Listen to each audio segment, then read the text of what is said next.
إن الحمد لله نحمده ونستعينه ونستغفره ونؤمن به ونتوكل عليه ونعوذ بالله من شرور أنفسنا ومن سيئات أعمالنا من يهده الله فلا مضل له ومن يضلله فلا هادي له وأشهد أن لا إله إلا الله وحده لا شريك له وأشهد أن محمدا عبده ورسوله أرسله بالحق بشيرا ونذيرا وداعيا إلى الله بإذنه وسراجا منيرا أما بعد فإن خير الحديث كتاب الله وأحسن الهدي وهدي محمد صلى الله عليه وسلم وشر الأمور محدثاتها وكل محدثة بدعة وكل بدعة ضلالة وكل ضلالة في النار أعوذ بالله من الشيطان الرجيم بسم الله الرحمن الرحيم قد كانت لكم أسوة حسنة في إبراهيم والذين معه إذ قالوا لقومهم إنا براء منكم ومما تعبدون من دون الله كفرنا بكم وبدا بيننا وبينكم العداوة والبغضاء أبدا حتى تؤمنوا بالله وحده إلا قول إبراهيم لأبيه لأستغفرن لك وما أملك لك من الله من شيء ربنا عليك توكلنا وإليك أنبنا وإليك المصير. عن أبي هريرة رضي الله عنه قال أن رسول الله صلى الله عليه وسلم من صلى علي واحدة صلى الله عليه عشرا. আলহামদুলিল্লাহ, প্রশংসা কেবলমাত্র শুধুমাত্র সেই মহান মুনিব, সেই মহান একছত্র মালিক, তিনি যত বড় তার প্রশংসাও তত বড়। আমরা অন্তরের অন্তঃস্থল থেকে আল্লাহ সুবহানাহু ওয়া তাআলার শুকরিয়া আদায় করি, বলি আলহামদুলিল্লাহ।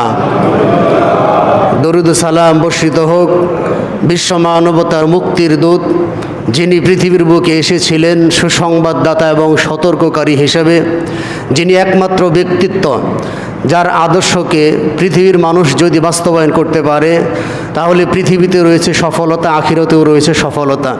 তার আদর্শকে অ্যাভয়েড করে পৃথিবীর মানুষ যদি কাফের মুশরিকদের আদর্শ বাস্তবায়ন করে তাহলে পৃথিবীতে অশান্তি বিরাজ করবে, আখিরাতেও তারা ক্ষতিগ্রস্ত হবে। তো সেই শান্তিকামী মুহাম্মদ রাসূলুল্লাহ সাল্লাল্লাহু আলাইহি সাল্লামের প্রতি আমরা দরুদ প্রেরণ করি। সংক্ষিপ্তভাবে বলি আল্লাহুম্মা সাল্লি আলাই আল্লাহুম্মা বারিক আলাই। সম্মানিত উপস্থিতি, দীর্ঘদিন পরে এখানে দাঁড়ানো, আজকে আমি সংক্ষিপ্তভাবে কিছু আলোচনা করব। আমার সংক্ষিপ্ত আলোচনার বিষয় হচ্ছে নবী মুহাম্মদ সাল্লাল্লাহু আলাইহি সাল্লাম এবং ইব্রাহিম আলাইহিস সালামের ভিতরে কিছু সাদৃশ্য রয়েছে, কিছু মিল রয়েছে। এটার ভিতরে আমাদের কিছু শিক্ষণীয় বিষয় আছে।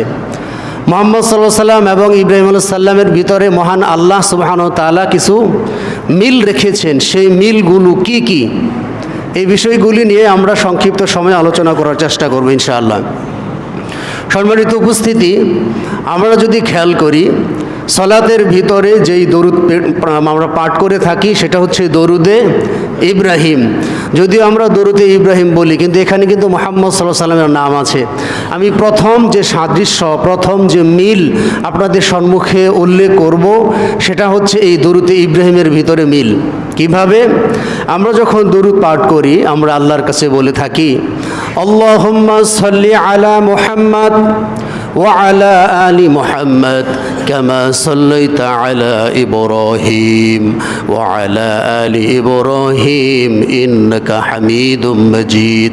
আমরা আল্লাহর কাছে বলি, হায় আল্লাহ, আপনি মুহাম্মদ সাল্লাল্লাহু আলাইহি সাল্লাম এবং তার পরিবারবর্গের প্রতি রহমত বর্ষণ করুন, যেমনিভাবে আপনি রহমত বর্ষণ করেছিলেন ইব্রাহিম আলাইহিস সালাম এবং তার পরিবারবর্গের প্রতি। একটু খেয়াল করবেন, ইব্রাহিম আলাইহিস সালামের প্রতি যেই দোয়া আমরা করেছি বা মুহাম্মদ সাল্লাল্লাহু আলাইহি সাল্লামের প্রতি আমরা যেই দোয়া করেছি, যেই রহমতের দোয়া করলাম, একই রহমত মহান আল্লাহ সুবহানাহু ওয়া তাআলা ইব্রাহিম আলাইহিস সালাম এবং তার পরিবারবর্গের প্রতি এই রহমত তিনি বর্ষণ করেছিলেন। সুবহানাল্লাহ। আমরা বলে থাকি, ইন্নাকা হামিদুম মাজিদ, হায় আল্লাহ, নিশ্চয় আপনি প্রশংসিত এবং সম্মানিত। তাহলে এখানে এই দোয়ার ভিতরে কিন্তু মিল আছে। যেই দোয়া আমরা মুহাম্মদ সাল্লাল্লাহু আলাইহি সাল্লামের উপর করলাম, একই দোয়া ইব্রাহিম আলাইহিস সালামের উপর করা হয়েছে। এরপর আমরা বলি, আল্লাহুম্মা বারিক আলা মুহাম্মাদ ওয়া আলা আলি মুহাম্মাদ কামা বারাকতা আলা ইব্রাহিম ওয়া আলা আলি ইব্রাহিম ইন্নাকা হামিদুম মাজিদ। হায় আল্লাহ, মুহাম্মদ সাল্লাল্লাহু আলাইহি ওয়াসাল্লাম এবং তার পরিবারবর্গের প্রতি আপনি বারাকা নাজিল করুন, যেমনিভাবে বারাকা নাজিল করেছিলেন আপনি ইব্রাহিম আলাইহিস সালাম এবং তার পরিবারবর্গের প্রতি। ইন্নাকা হামিদুম মাজিদ, নিশ্চয় আপনি প্রশংসিত এবং সম্মানিত। মহান আল্লাহ রব্বুল আলামিন প্রশংসিত এবং সম্মানিত। পৃথিবীর মানুষ মহান আল্লাহকে সম্মান দিক আর না দিক, মহান আল্লাহর প্রশংসা করুক আর না করুক, মহান রব্বুল আলামিন তিনি অটোমেটিকলি প্রশংসিত এবং সম্মানিত। তাহলে আমরা আলোচনার 1 নম্বর পয়েন্ট উল্লেখ করলাম যে ইব্রাহিম আলাইহিস সালাম এবং মুহাম্মদ সাল্লাল্লাহু আলাইহি সাল্লামের ভিতরে প্রথম মিল হচ্ছে দরুদে ইব্রাহিমের ভিতরে। 2 নম্বর মিল, আল্লাহ সুবহানাহু ওয়া তাআলা ইব্রাহিম আলাইহিস সালামকে বন্ধু হিসেবে গ্রহণ করেছিলেন। সূরা নিসার 125 নম্বর আয়াত, ওয়াত্তাখাযাল্লাহু ইব্রাহিমা খলিলা। আল্লাহ বলতেছেন, আল্লাহ ইব্রাহিম আলাইহিস সালামকে বন্ধু হিসেবে গ্রহণ করেছেন। আর সহিহ মুসলিমে নবী মুহাম্মদ সাল্লাল্লাহু আলাইহি সাল্লাম বলেন, ইন্নাল্লাহ তাআলা ক্বাদ ইত্তাখাযানি খলিলা কামা ইত্তাখাযা ইব্রাহিমা খলিলা। সহিহ মুসলিমে মুহাম্মদ সাল্লাল্লাহু আলাইহি সাল্লাম বলতেছেন যে আমাকে, ইন্নাল্লাহ তাআলা ক্বাদ ইত্তাখাযানি খলিলা, আমাকে আল্লাহ সুবহানাহু ওয়া তাআলা খলিল বা বন্ধু হিসেবে গ্রহণ করেছে, যেমনিভাবে ইব্রাহিম আলাইহিস সালামকে বন্ধু হিসেবে গ্রহণ করেছেন। সুবহানাল্লাহ। তাহলে এক্ষেত্রে মিল আছে না নাই? আল্লাহ সুবহানাহু ওয়া তাআলা ইব্রাহিম আলাইহিস সালামকে বন্ধু হিসেবে গ্রহণ করেছে, তেমনিভাবে মুহাম্মদ সাল্লাল্লাহু আলাইহি সাল্লামকেও বন্ধু হিসেবে গ্রহণ করেছেন। আল্লাহ সুবহানাহু ওয়া তাআলা শুধু নবী, রাসূল, আম্বিয়া কেরাম এদেরকে বন্ধু হিসেবে গ্রহণ করে না, বরং আল্লাহ সুবহানাহু ওয়া তাআলা ঈমানদারদেরকেও মহান রব আল্লাহ রাব্বুল আলামিন বন্ধু হিসেবে গ্রহণ করেন। সূরা বাকারার আয়াত আল্লাহ সুবহানাহু ওয়া তাআলা বলেন, আল্লাহু ওয়ালিয়ুল্লাযীনা আমানু ইখরিজুহুম মিনায-যুলুমাতি ইলান-নূর। আল্লাহ রাব্বুল আলামিন হচ্ছেন ঈমানদারদের বন্ধু। আর মহান রব যখন ঈমানদারদের বন্ধু হিসেবে গ্রহণ করেন, ওই ঈমানদারকে আল্লাহ সুবহানাহু ওয়া তাআলা শিরকের অন্ধকার, বিদআতের অন্ধকার, যাবতীয় ইসলাম বিদ্বেষী কর্মকাণ্ড থেকে ফিরিয়ে এনে আলোর দিকে, ইসলামের দিকে, জান্নাতের দিকে মহান রব কবুল করেন। সুবহানাল্লাহ। ওয়াল্লাযীনা কাফারু আউলিয়াউহুমুত তাগুত, আর যারা কাফের তারা তাগুতকে বন্ধু হিসেবে গ্রহণ করে। আর তাগুতকে বন্ধু হিসেবে গ্রহণ করার কারণে এরা আলো থেকে অন্ধকারের দিকে ধাবিত করে। সম্মানিত উপস্থিতি, তাহলে আমি যে কথা বলতে চাচ্ছি, ইব্রাহিম আলাইহিস সালাম এবং মুহাম্মদ সাল্লাল্লাহু আলাইহি ওয়াসাল্লামের ভিতরে 2 নম্বর সাদৃশ্য, 2 নম্বর মিল হচ্ছে মহান আল্লাহ রাব্বুল আলামিন ইব্রাহিম আলাইহিস সালামকেও বন্ধু হিসেবে গ্রহণ করেছেন এবং আমাদের নবী মুহাম্মদ সাল্লাল্লাহু আলাইহি ওয়াসাল্লামকেও বন্ধু হিসেবে গ্রহণ করেছেন। সম্মানিত উপস্থিতি, এই বন্ধু হিসেবে গ্রহণ করা, কাউকে আপন করে নেওয়া, কাউকে সমর্থন করা, কাউকে ভালোবাসা, এক্ষেত্রে কিছু মূলনীতি আছে।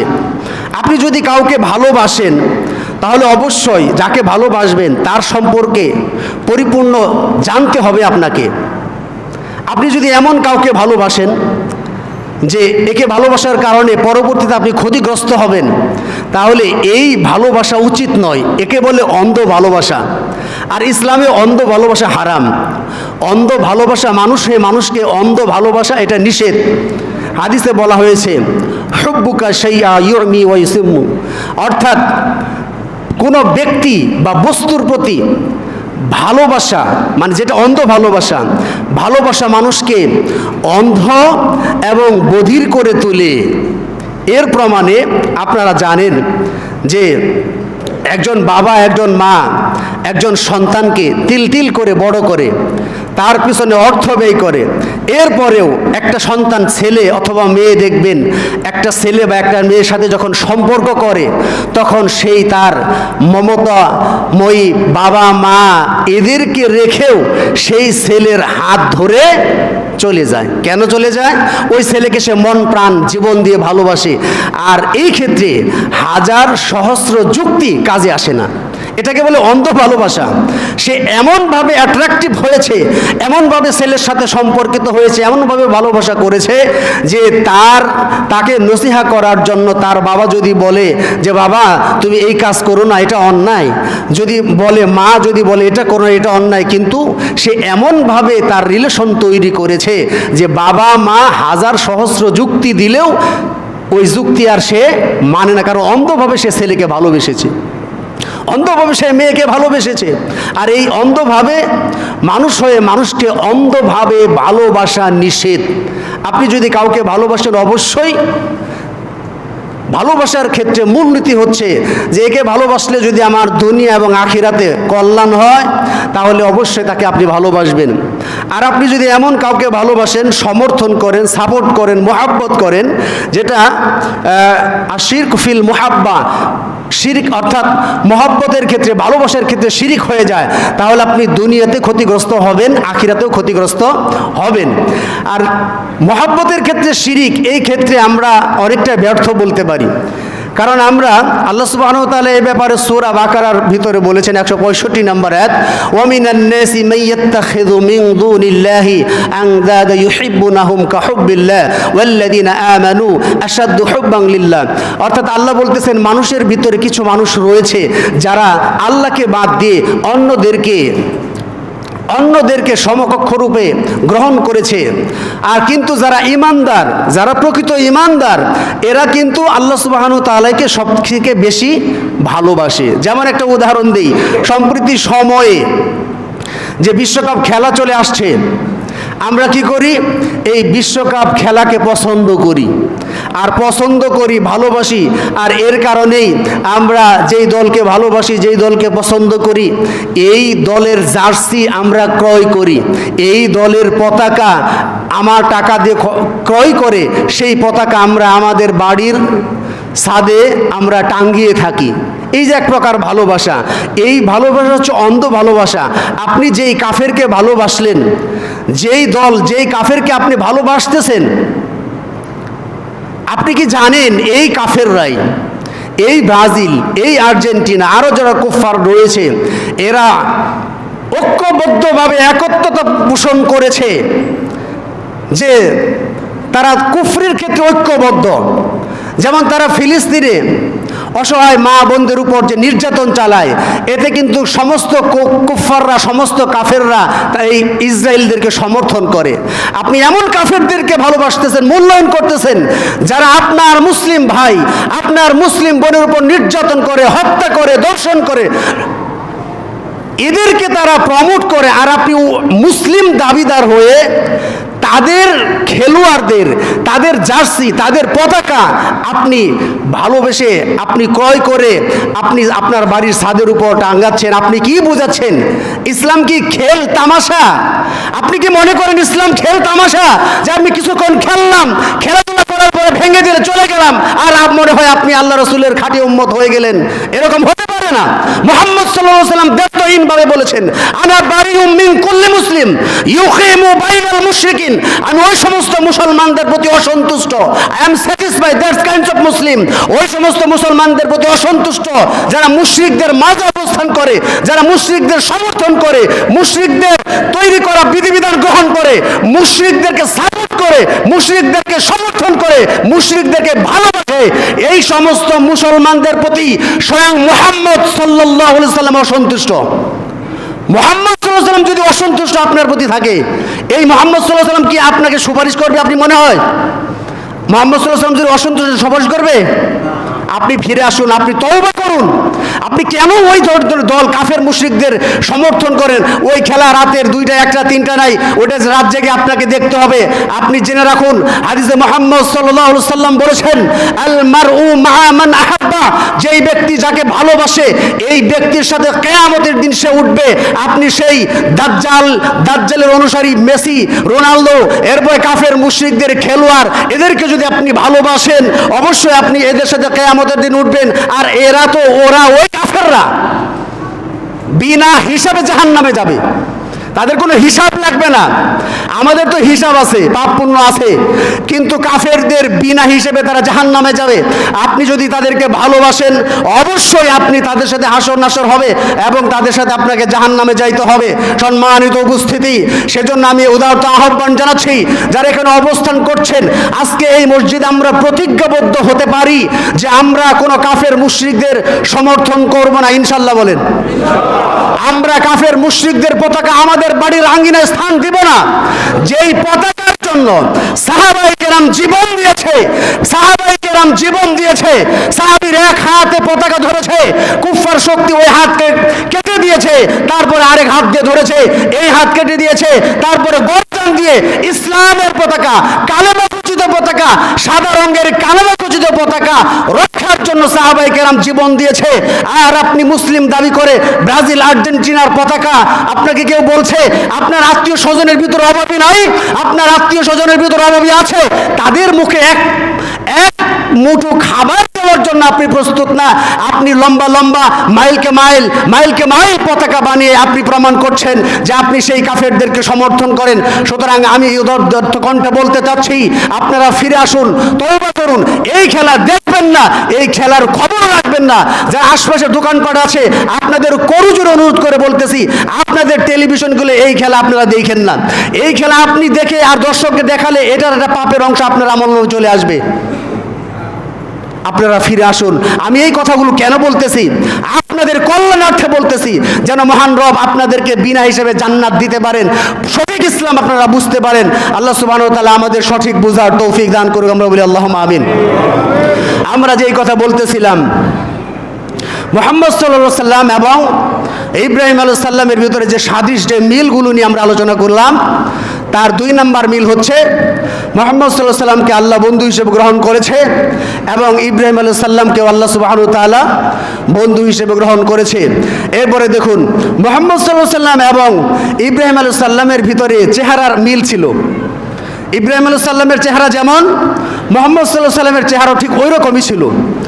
মেরাজের রাত্রিতে যখন ইব্রাহিম আলাইহিস সালামের সাথে সাক্ষাৎ হয়, এই মেরাজ থেকে ঘটনা এগুলো দেখার পরে এসে মুহাম্মদ সাল্লাল্লাহু আলাইহি ওয়াসাল্লাম উম্মতদেরকে বলতেছিল, রাআইতু ইব্রাহিম সাল্লাল্লাহু আলাইহি, আমি ইব্রাহিম আলাইহিস সালাম আল্লাহ তার প্রতি রহমত বর্ষণ করুন দেখেছি যে ইযা আকরাবুন নাসু বিহি শাবাহান সাহিবুকুম, নিজের দিকে ইঙ্গিত করে তিনি বলেছেন এই যে তোমাদের এই ব্যক্তি, এই যে এই সাথী সব থেকে বেশি মিল সাদৃশ্য চেহারার ভিতরে আমি মুহাম্মদ সাল্লাল্লাহু আলাইহি সাল্লামের চেহারা এবং ইব্রাহিম আলাইহিস সালামের চেহারা প্রায় একই হুবহু। সুবহানাল্লাহ বলেন।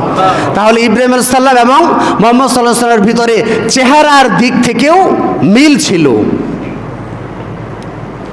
মুহাম্মদ সাল্লাল্লাহু আলাইহি সাল্লাম এবং ইব্রাহিম আলাইহিস সালামের ক্ষেত্রে আল্লাহ সুবহানাহু ওয়া তাআলা উসওয়াতুন হাসানা শব্দ ব্যবহার করেছেন।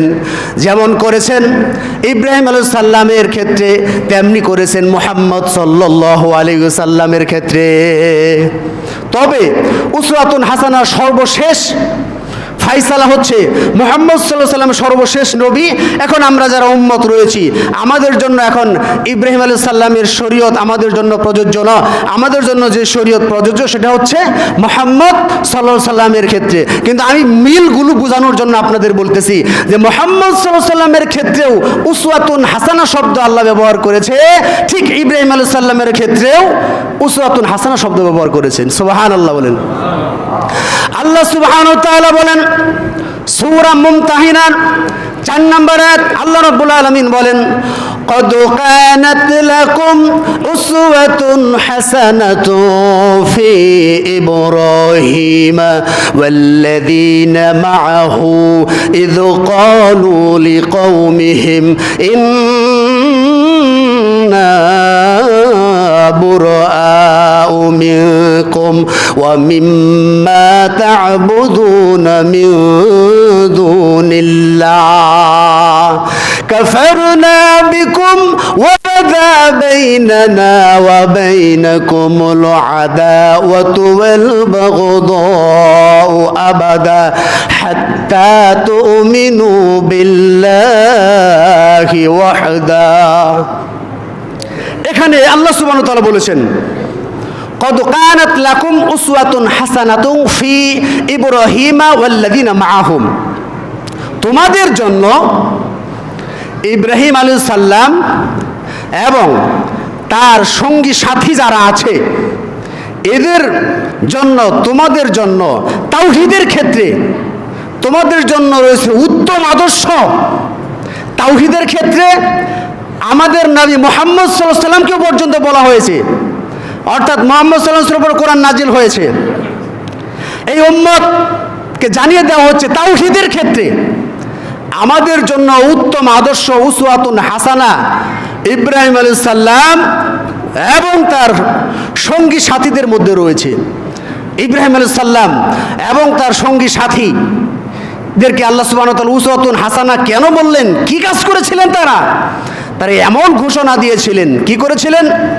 ইযু ক্বালু লিকওমিহিম, তার কওমকে তারা বলেছিল, তার সম্প্রদায়কে তারা জানিয়ে দিয়েছিল, তার কওম, তার মূর্তি পূজারী কওম, তার শিরকে লিপ্তকারী কওমকে ইব্রাহিম আলাইহিস সালাম এবং তার সঙ্গী সাথী দ্ব্যর্থহীনভাবে বলে দিয়েছিলেন যে ইন্না বুরাআউ মিনকুম, নিশ্চয় আমরা আমাদের বুরাআউ মিনকুম, তোমাদের সাথে আমাদের কোনো সম্পর্ক নেই।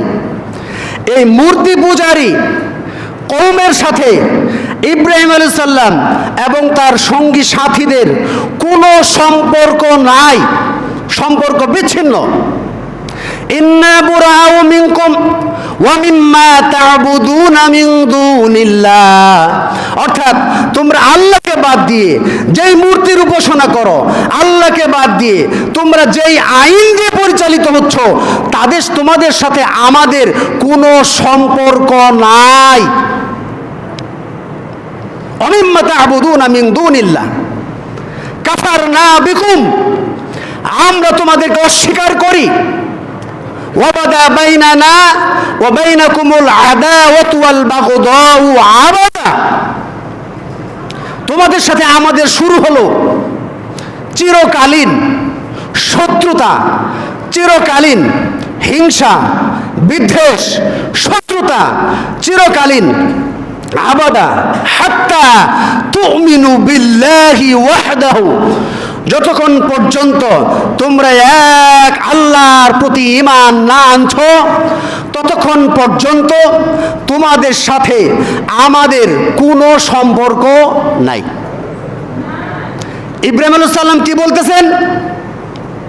তার সঙ্গী সাথে কি বলতেছেন? তার কওমকে জানিয়ে দিচ্ছে, তোমাদের সাথে আমাদের শুরু হলো চিরকালীন শত্রুতা, চিরকালীন হিংসা, চিরকালীন বিদ্বেষ, যতক্ষণ পর্যন্ত তোমরা এক আল্লাহর প্রতি ঈমান না আনছো ততক্ষণ পর্যন্ত তোমাদের সাথে আমাদের কোনো সম্পর্ক নাই। আমরাও এই আয়াতকে কেন্দ্র করে বলে দিতে চাই, হে সেকুলার সমাজ ব্যবস্থা, হে সেকুলার রাষ্ট্র ব্যবস্থা, তোমাদের সাথে আমাদের কোনো সম্পর্ক নাই। তোমরা আল্লাহর আইন বাদ দিয়ে নিজেরা কাফের মুশরিকদের আইন দিয়ে পরিচালিত হচ্ছ, আমাদেরকে পরিচালনা করছো, তোমাদের সাথে আমাদের কোনো সম্পর্ক নাই যতক্ষণ পর্যন্ত তোমরা এক আল্লাহর আইনের দিকে মাথা নত না করছো। ঠিক কিনা বলে? সম্মানিত উপস্থিতি, আমি যে কথা সুস্পষ্টভাবে বলে দিতে চাচ্ছি, এই ছিল ইব্রাহিম আলাইহিস সালামের আদর্শ, এই ছিল ইব্রাহিম আলাইহিস সালামের সঙ্গী সাথীর আদর্শ। এরপরে ইব্রাহিম আলাইহিস সালাম একটা ব্যতিক্রম উক্তি করেছেন। ব্যতিক্রম উক্তিটা হচ্ছে, তিনি বলেছিলেন যে আমি আমার বাবার জন্য লাস্তাগফিরুন্না লাকা, আমি অবশ্য আমার বাবার জন্য কিয়ামতের দিন আল্লাহর কাছে ক্ষমা প্রার্থনা করব। এটা ছিল এই পর্যন্ত এটা ছিল ইব্রাহিম আলাইহিস সালামের শরিয়া। কিন্তু আমাদের জন্য এটা প্রযোজ্য নয়, আমাদের জন্য প্রযোজ্য নয়, আমাদের জন্য এজন্য প্রযোজ্য নয়। সূরা তাওবার 113 নম্বর আয়াত আল্লাহ সুবহানাহু ওয়া তাআলা বলেছেন, মা কানা লিন-নাবিয়্যি ওয়াল্লাযীনা আমানু আন ইস্তাগফিরু লিল মুশরিকিন ওয়ালাউ কানু উলিল কুরবা, নবী এবং ঈমানদারদের জন্য উচিত নয় যে তারা মুশরিকদের জন্য ক্ষমা প্রার্থনা করবে, যদিও তারা হয় তাদের উলিল কুরবা, নিকট আত্মীয়। আপনার বাবা যদি ইসলামের উপর মৃত্যুবরণ না করে কাফের মুশরিক অবস্থায় মৃত্যুবরণ করে, তাহলে এই বাবার জন্য আপনি ক্ষমার দোয়া করতে পারবেন না। প্রমাণ সূরা তাওবা 113 নম্বর আয়াত। কিন্তু ইব্রাহিম আলাইহিস সালামের ক্ষেত্রে ওটা ছিল, কিন্তু আমাদের শরীয়তে নাই। এরপরেও সেই ব্যাখ্যায় বলা হয়েছে যে ইব্রাহিম আলাইহিস সালাম তার বাবার জন্য দোয়া করবেন কিয়ামতের দিন। আল্লাহ সুবহানাহু ওয়া তাআলা দোয়া কবুল করবেন কিভাবে? যে ওই বাবাকে, সেই বাবাকে এমন একটা প্রাণীর আকারে তার কাছে উপস্থাপন করা হবে, সেই প্রাণীকে উপস্থাপন করার পরে তাকে জাহান্নামে নিক্ষেপ করা হবে। কারণ ইব্রাহিম আলাইহিস সালামের বাবা মূর্তি পূজারী ছিল, শিরকের উপর অবিচল ছিল, যার কারণে সে জাহান্নামে যাবে। সম্মানিত উপস্থিতি, আমাদের শরীয়ত হচ্ছে আপনি, আমি, আমার পিতামাতা, আত্মীয় স্বজন, আমার বন্ধু বান্ধব, এরা যদি শিরকের উপর মারা যায় তাহলে তার জন্য আমরা ক্ষমার দোয়া করতে পারবো না, এটা আমাদের শরীয়ত। আমার কথা বুঝতেছেন আপনারা? এছাড়া কাফের মুশরিক যারা আছে এদের জন্য আপনি হেদায়েতের দোয়া করতে পারেন যে আল্লাহ আপনি তাকে হেদায়েত দান করুন, আপনি তাকে পথ দেখান।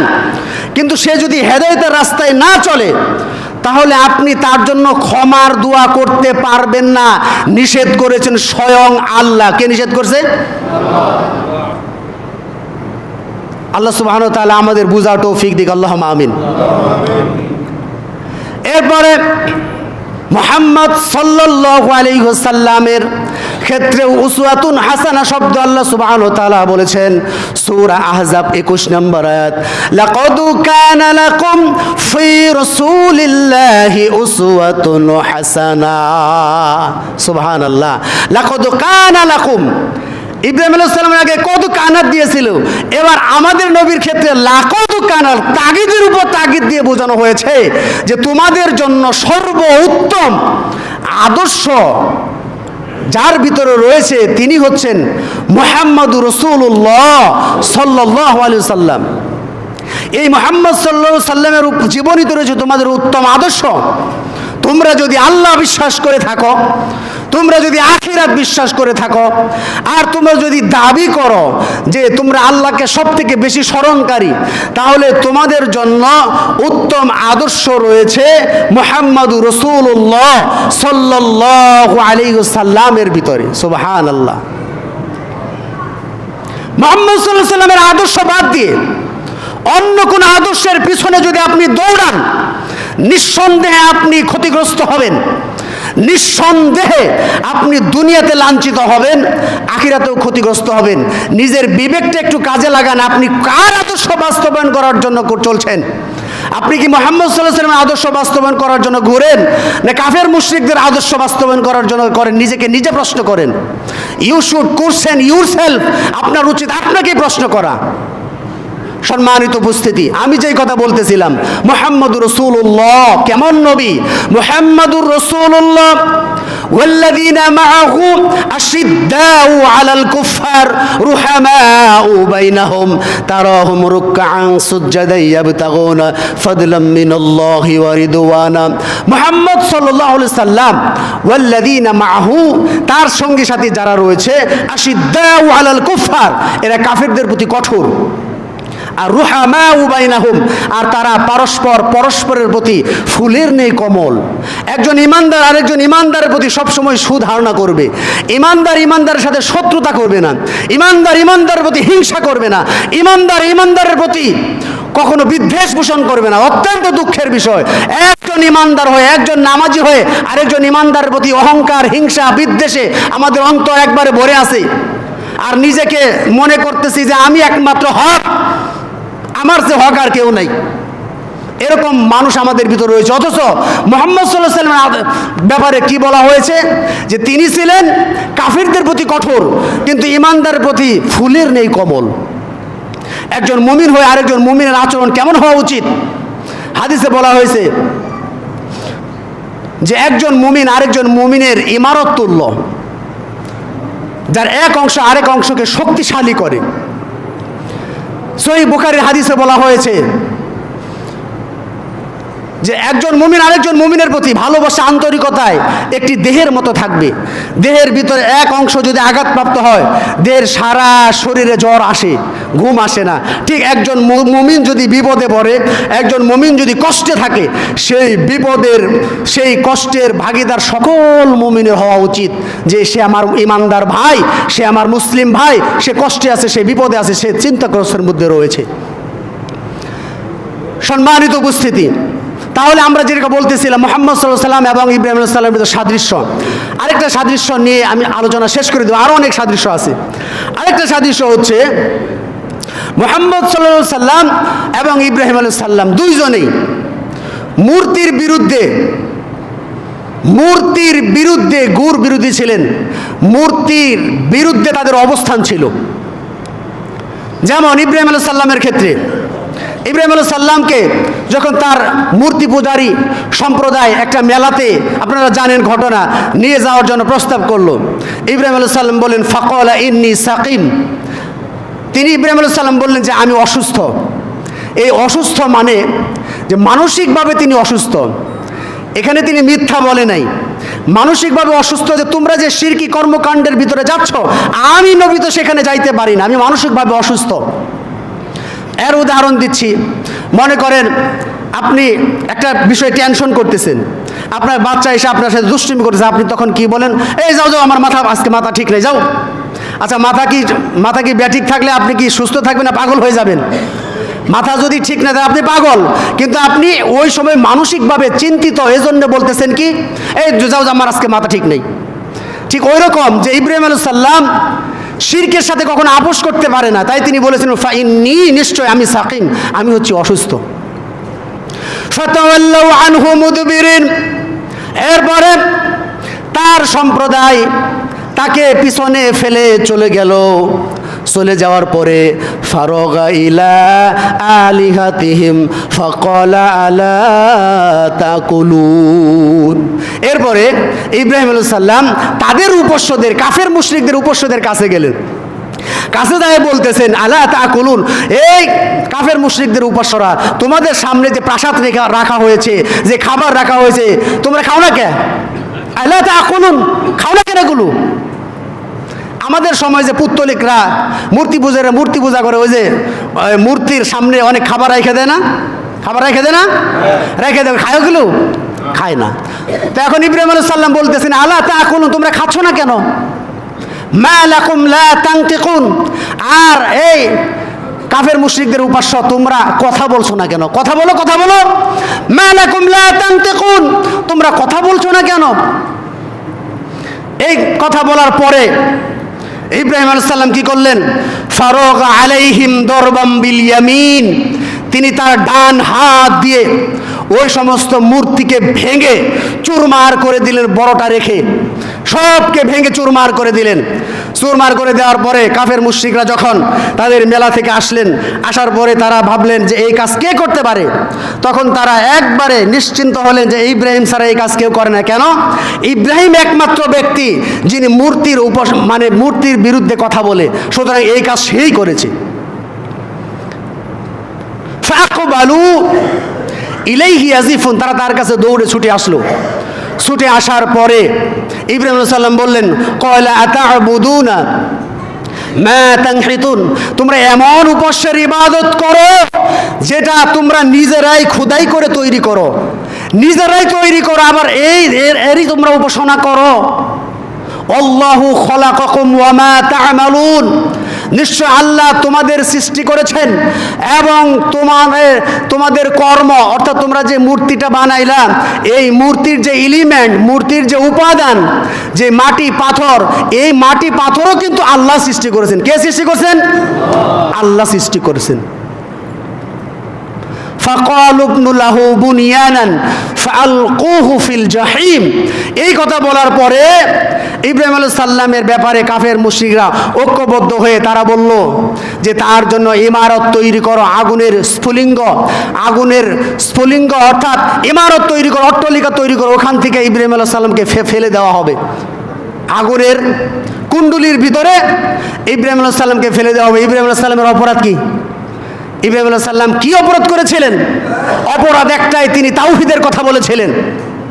আর এজন্যই তাকে হত্যা করার জন্য, আগুনের ভিতরে ফালানোর জন্য তারা সব বন্দোবস্ত করেছিলেন।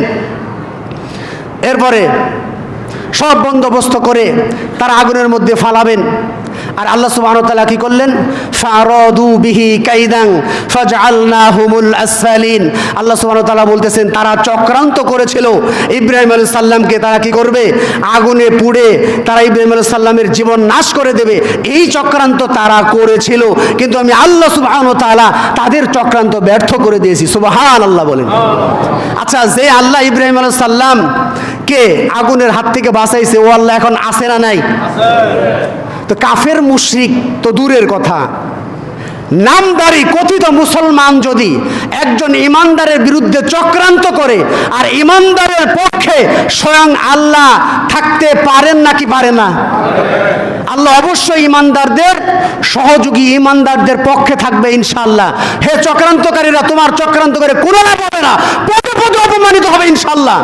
যদি তুমি কুফরের মধ্যে থাকো, যদি তোমার চিন্তা চেতনা নিজের নফসের মধ্যে থাকে যে আমার মন যা চা আমি তাই করবো, এটার উপর অবিচল থাকো, তুমি কখনো সফল হবে না ইনশাআল্লাহ।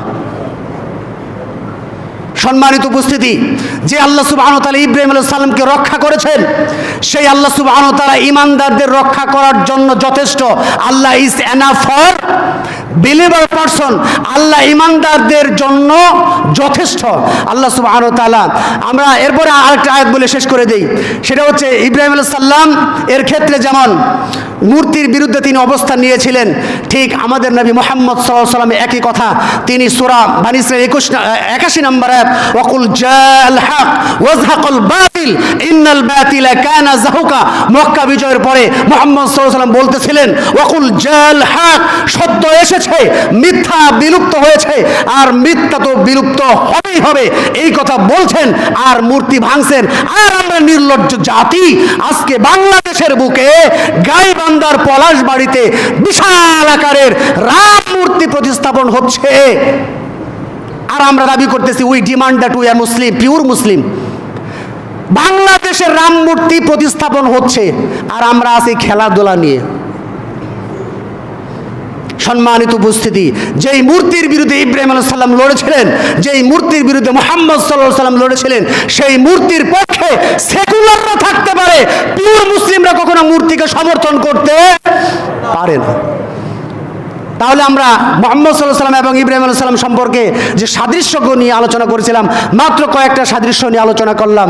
এখন আর সময় নাই, ইনশাআল্লাহ ভবিষ্যতে পরবর্তী জমায় আমরা চেষ্টা করব আরও কিছু সাদৃশ্য নিয়ে আলোচনা করার। আজকের আলোচনা থেকে যেগুলো আমাদের জন্য শিক্ষা রয়েছে, এগুলো যেন আমরা শিখে আমল করতে পারি। আল্লাহ সুবহানাহু ওয়া তাআলা আমাদের প্রত্যেককে সেই তৌফিক দান করুক, আমরা বলি আল্লাহুম্মা আমিন। আল্লাহ সুবহানাহু ওয়া তাআলা আমাদেরকে দুনিয়া এবং আখিরাতে ঈমানের সাথে সর্বোচ্চ নিরাপত্তা আল্লাহ সুবহানাহু ওয়া তাআলা দান করুক, আল্লাহুম্মা আমিন। বারাকাল্লাহু লানা ওয়া লাকুম ফিল কুরআনিল আযীম।